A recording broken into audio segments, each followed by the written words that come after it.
Justamente, sin juicio quiere decir sin haber seguido el debido proceso que le permita ejercer la defensa, que le permita ejercer el contradictorio, que le permita hacer prueba, que le permita de alguna manera darle trascendencia y significación a eso que tú decías, a ver si existió entre una determinada conducta o inconducta de la persona y un resultado, un nexo causal. Verificar además si la tipificación del delito se corresponde en definitiva con los hechos.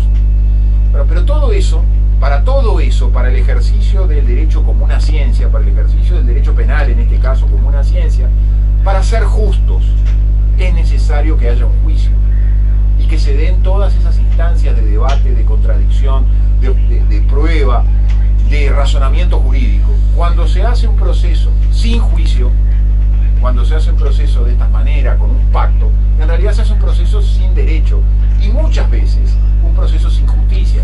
Explicarle a la gente, Enrique, en la forma más sencilla posible, ¿cómo funciona esto? ¿Cómo funcionó en los hechos esto?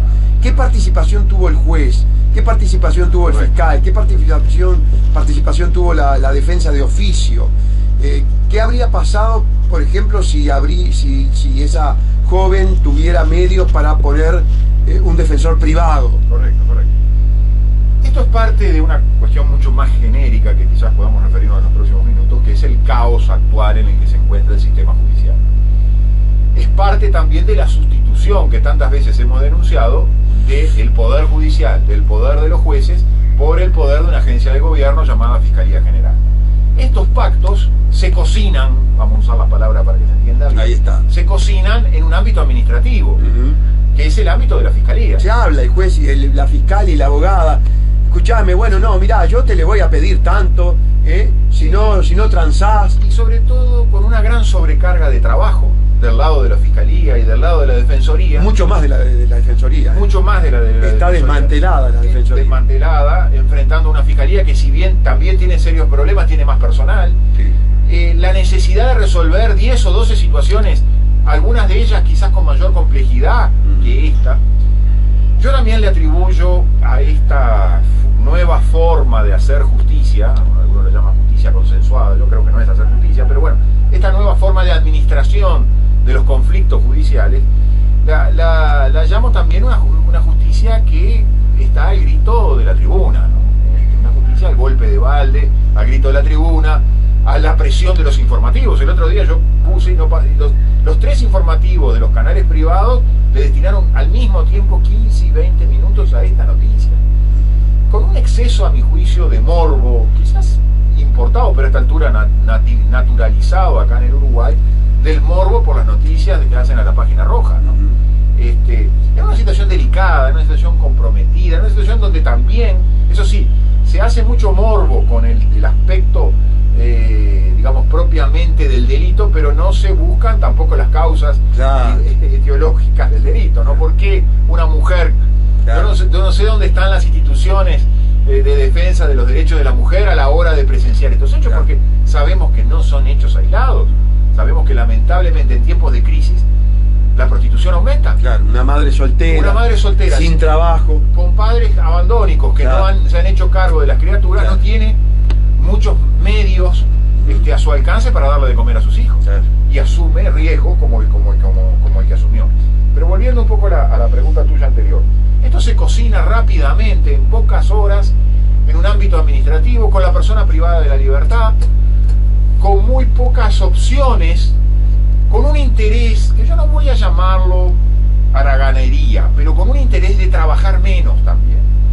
Porque cuando la Defensoría está desbordada de trabajo, cuando la Fiscalía está desbordada de trabajo, la que marca el camino es la ley del mínimo esfuerzo.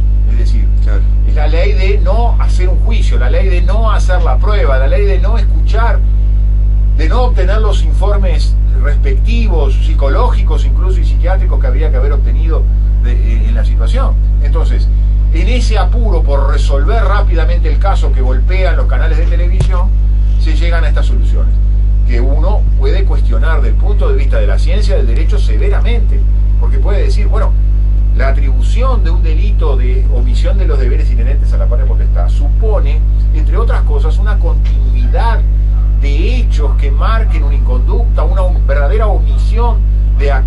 padre como verdadero padre. Y yo no sé si en este caso se daban esas circunstancias. Sí se daba una actitud imprudente que supuso un fallecimiento que no sabemos si está vinculado directamente con la actitud Aparentemente prudente. no. Aparentemente no. Entonces, y la omisión se estaría consumando, sí, no a raíz del deceso del niño, sino por el hecho de abandonar a los niños al cuidado de una menor. Ahora, si ese es el delito, independientemente del resultado letal del fallecimiento del menor, aproximadamente más de un 36% de hogares del Uruguay dejan al cuidado de hermanos menores a niños.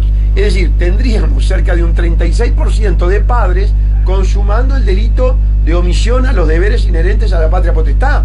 Es decir, es una sentencia condenatoria que verdaderamente genera una situación de caos en el sistema judicial, más caotizado que lo que está. Correcto.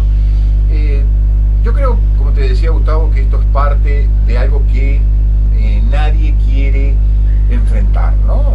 Salvo quienes estamos aquí en esta audición. Yo no veo propuestas para la mejora del sistema de justicia en el Uruguay. No veo propuestas en los otros partidos. Y sobre todo lo que observo es una comodidad o una situación de confort para mantener este statu quo que nos lleva a la decadencia, una situación de verdadera decadencia. Porque veo una justicia expedita, rápida, en este caso, para prácticamente a los pocos minutos estar dictando una sentencia de condena, como insistimos, sin haber realizado un debido proceso, sin haber realizado un juicio, sin haberle dado derecho de defensa técnica, de defensa real a la persona. Veo una rapidez impresionante para resolver los asuntos criminales, penales, de la marginación, de la pobreza, de las situaciones de vulnerabilidad y situaciones económicas complejas. Y sin embargo veo cuando el ciudadano más humilde inicia algún tipo de reclamo, hace una denuncia penal o inicia algún tipo de reclamo contra intereses más importantes. Algún banquero, alguna transnacional. Alguna mutualista. De las que se han adueñado del sistema integrado de salud, llámese la española, por dar nombre y apellido. Cuando veo esos juicios, bueno, allí los juicios son eternos. Por alguna ejemplo, empresa de transporte. Por ejemplo, te comento algo muy sencillo. En determinado proceso civil, la española se ha negado a entregar una historia clínica. Yo le di cuenta a la fiscalía, ya en la fiscalía me miraron con cara rara, pero ¿por qué viene con esto? Le digo, porque hay un acto de desobediencia. Claro, de desacato. El mismo desacato contra el doctor Recarey, cuando en una situación todavía más compleja, le estaba exigiendo al ministro que resolviera el tema de una medicación de una persona que se estaba muriendo. Claro. Ministro y presidente de la República. Y presidente de la República, que luego sí tiene la mejor asistencia del país cuando el enfermo es él. Ahí está. Entonces, cuando uno observa que hay un interés casi por omisión manifestado por el Frente Amplio, por el Partido Nacional, por el Partido Colorado, por el propio partido de la gente o el partido de Cabildo Abierto, de no entrar a tocar los temas del sistema judicial, porque están con el sistema actual estamos protegiendo ese statu quo que protege, vamos a usar las palabras de Villar, que protege a una oligarquía en detrimento de los derechos del ciudadano común, del ciudadano más humilde. Cuando uno observa eso, dice, bueno, caramba, entonces vamos a persistir en ese statu quo, vamos a mantener ese statu quo. Entre las propuestas que nosotros hemos realizado estaban, entre otras, las muy conocidas, que ya hemos divulgado muchas veces, de la derogación de ese mecanismo de sustitución de la justicia, como bien tú lo definís. Golpe de Estado técnico. Golpe de Estado técnico, que tengo que confesar que lo venís diciendo hace 3 o 4 años atrás. Señor. Y a mí al principio la expresión me resultó dura, pero hoy tengo que decir que es adecuada a lo que estamos viviendo. Nosotros sostenemos la derogación de la ley que le dio a la Fiscalía General los poderes estos, que es la ley de Fiscalía General, más la ley de instrucciones, más el nuevo código del proceso penal. Ayer, ¿sabe qué? Pero también, para un poquito, pero también nosotros queremos volver al proceso viejo, pero esencialmente por esto, porque el proceso viejo permitía, al menos en la teoría, hoy en la teoría no lo permite, que hubiera un tercero imparcial que juzgara los delitos del poder, o sea, los delitos de la corrupción. Conseguimos, al haberle entregado a una agencia del gobierno la investigación, entre otras cosas, de los delitos del poder, la famosa frase de que nadie se investiga a sí mismo. Claro. Es decir, una agencia del gobierno no va a investigar al gobierno, y a las pruebas nos remitimos. No, ya estamos claro. por cumplir 2 años de la vigencia del código. Y yo quiero saber, con la vigencia del código, cuántas indagatorias, cuántas investigaciones se han hecho respecto de funcionarios del gobierno o de las dependencias del gobierno, y cuántas han terminado, me refiero a funcionarios de jerarquía, y cuántas han terminado con un procesamiento o una condena sin juicio al estilo que mencionábamos anteriormente. Bien, y tendrá que hablar. Lo mismo digo, Gustavo, cuando muchos se llenan la boca con el lavado de activos, y tenemos una situación de un banco concreto que es una recontra lavadora de dinero, y que hace ya 2 años que la Fiscalía tiene los elementos para empezar a procesar a los directivos de ese banco, a la jerarquía de ese banco, y el mutis ha sido total.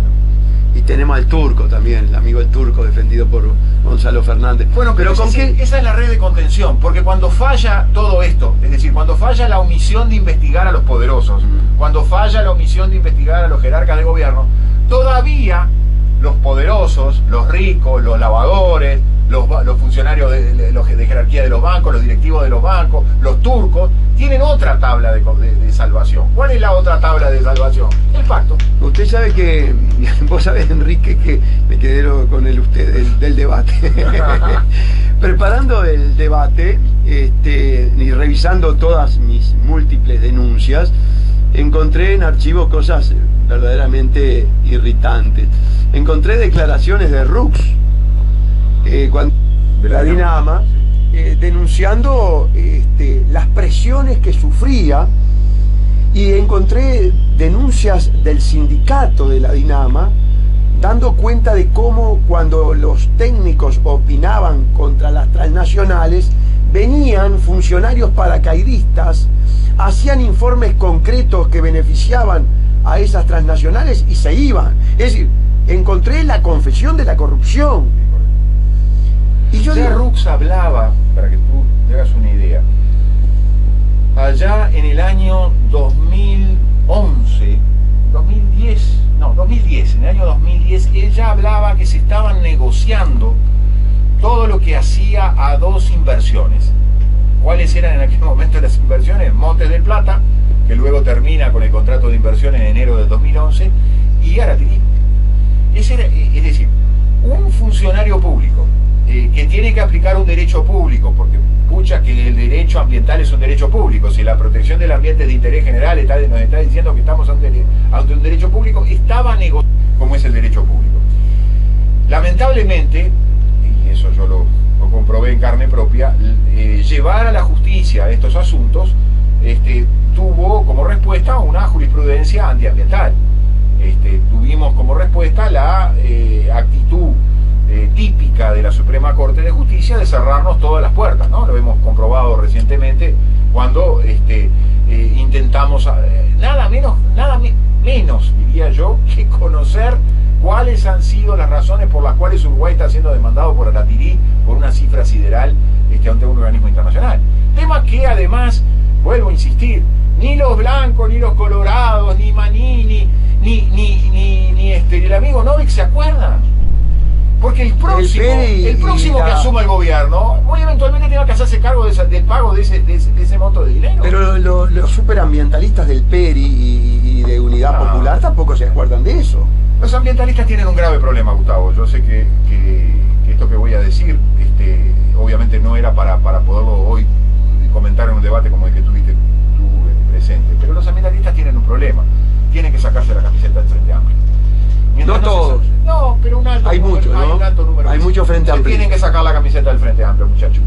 Tienen que sacar la camiseta. Yo le he preguntado a algún ambientalista si llegado a un balotaje, para hacer la prueba al 9, ¿no? Llegado a un balotaje entre la calle Pou y Martínez, ¿a quién votan? Y me han terminado reconociendo que votan a Martínez. Entonces, en definitiva, son Frente Amplistas. El ambientalista que va a votar a Martínez tiene un grave problema, ¿no? Martínez pro UPM, Martínez era pro Aratirí, fue el que fue a la cabeza. Antes de que supiéramos lo que era Aratirí, ya él estaba haciendo campaña en Cerro Largo, en 33, en La Valleja. Claro. ¿Por qué? Porque Aratirí era un negocio del Partido Socialista. Una cantidad cantidad de funcionarios del Partido Socialista, entre otros Puntigliano. Puntigliano. Que luego entró, digamos, premio Alicia consuelo a la Torres. descendencia de Martínez. Cuando se fue Martínez, se fue Puntigliano. ¿Te acordás de Alicia Torres? Sí, también. Trabajando. Otro funcionario, Silo Croce, también. Claro. Un conjunto de individuos. Entonces, Y ahora nos demandan 3.500. pero ¿sabés lo que me decían los ambientalistas en aquel momento a mí? Me dijeron muchos ambientalistas. Podría hasta dar algunos de los nombres que dio hoy Vega, de esos mismos ambientalistas. Ajá. No lo voy a mencionar porque no me interesa, digamos, personalizar estas cuestiones. Pero muchos de ellos me decían, no, pero Rux es un hombre honesto, Rux no va a hacer caso. El mismo Rux que tú dijiste Y que ahora se prestó para todas las... Sí, por supuesto. Bueno, por supuesto, el Ministerio del Medio Ambiente es un sello de goma, ¿no? Como decía el demógrafo Mació. Es un sello de goma que el Banco Mundial exige. A ver, ¿dónde está el sello de la autoridad ambiental en el Uruguay que me permite a mí prestarle la plata a UPM para que haga su actividad industrial contaminante? Acá está el sello. Está el sello, está bárbaro. Los uruguayos, yo no sé si usar la palabra cornudo, pero a veces hay que usarla. Los uruguayos, conscientemente, se dejan corromper y se dejan contaminar. ¿Por qué? Porque está el sellito de la Dinama diciendo que está todo bárbaro. Te decía, perdona que te interrumpí hace un ratito, estuve en la Fiscalía de la Ciudad de la Costa. Estuve en la Fiscalía de la Ciudad de la Costa. Vos sabés que están prácticamente los funcionarios, lamentablemente, uno arriba del otro, ¿no? Es dantesco el hacinamiento. Algo parecido sucede en Toledo. Ahí está. Y no se les ocurrió nada mejor que contenedores. Yo el otro día le decía a la juez de Toledo que iba a tener que contratar un contenedor más porque ella trabaja dentro de un contenedor. Ya trabaja dentro de un contenedor. La doctora de segundo Pero Díaz en una cosa no te dio la derecha. No los puso en las comisarías a trabajar. ¿Vos te acordás que dijiste que muchos fiscales iban a trabajar en la falta de los comisarios? Sí. ¿Sabés quién tiene esa propuesta? ¿Vos sabés quién tiene esa propuesta en el programa del partido político? ¿Quién? Manini. Que trabajen arriba en la falta de los comisarios. Exacto, en las zonas. En las zonas, ahí está. Que los fiscales vayan a trabajar a las zonas. Bueno. Me imagino que... Bueno, ahora parece que el que salió a defender a los fiscales es Leal. Mirá. Salió a decir que en efecto que hay que modificar el código, que los fiscales no dan abasto. No dan abasto. Sobre todo para las reconexiones de luz, posiblemente, que se hacen en sí, porque es un gran inspector de UTE, ¿no? Sí, el mejor. Quedó todo claramente, amigos, plasmado en la realidad, que lo que veníamos vaticinando, fundamentalmente Enrique, que comenzó un estudio muy profundo del tema del nuevo código y de la modificación del estatuto constitucional de la Fiscalía, que en realidad es un estatuto inconstitucional, iba a ser un desastre. Que Díaz traía el desastre total y que la Suprema Corte de Justicia entregaba al Poder Judicial. Pero Gustavo, yo te voy a decir una cuestión que es la siguiente, en un tema que vos también has tocado en otras audiciones. Frente al desastre del derecho penal como derecho para castigar al que comete delito, ¿no? Caso, por ejemplo, de la explosión de Meteoro, donde dos individuos que deberían estar presos, a uno que está en prisión domiciliaria y otro que está en libertad, cuando tendrían que tener una pena posiblemente de 6 o 7 años de pena. Pero son empresarios. Civiles, pero al mismo tiempo, la justicia penal no funciona. Entonces uno dice, bueno, pero la justicia civil, de repente con una buena indemnización, haciéndoles pagar del bolsillo, es cierto, no se cambia la vida por dinero, pero hay algunos que solo entienden cuando se les toca el bolsillo lo importante que es la vida de los otros, ¿no? Y el efecto disuasivo. Porque el empresario que ve que en el caso de Meteoro, por ejemplo, los empresarios, pese a que la condena podía ser de 8 años, estuvieron unos meses nada más, y en prisión domiciliaria, y que en el plano civil el abogado defensor, sabiendo que la sentencia no va a pasar los $100.000, te lleva el juicio largo, lo dilata el juicio, sufren las familias, y los otros empresarios dicen, nosotros no vamos a tomar las medidas de seguridad, que son costosísimas, que no tomaron estos empresarios. ¿Por qué? Y bueno, porque si nos mueren 4 o 5 obreros, lo arreglamos con menos de $500.000. En cambio, nosotros tomar todas estas medidas de seguridad, al cabo de 2, 3, 4, 5 años, no sale mucho más de $500.000. Asumen como costo de producción la muerte eso lo permite el corrupto poder judicial uruguayo, el sistema putrefacto, los ministros de los tribunales. ¿Cuánto valen los hijos de los ministros de los tribunales? Cuando un ministro de un tribunal o un ministro de la Suprema Corte de Justicia firma una sentencia pagando por un niño muerto 60, 70 o 80 mil dólares solamente, cuando en otros países se habla de millones de dólares, habría que preguntarle, ¿y si fuera su hijo, señor ministro? En definitiva, ese razonamiento que hace vos, Gustavo, es el razonamiento de la justicia. Uno, cuando habla de justicia como ideal, le pide a los jueces, colóquese usted empáticamente en la situación de la víctima. Colóquese usted. ¿Cuánto usted reclamaría cuánto usted pediría que fuera la condena civil si el hijo fuera suyo? Eso es la justicia. Porque además eso, Gustavo, es el principio de igualdad. No es que hay una justicia para los más humildes, para los más pobres, donde miserablemente se pagan unas moneditas, donde los individuos no van presos. Déjame decir un disparate, porque esto lo tiene que saber el pueblo uruguayo. Nosotros tuvimos un juez, porque somos el abogado de lo que se llama en la prensa la meretriz VIP, ¿verdad?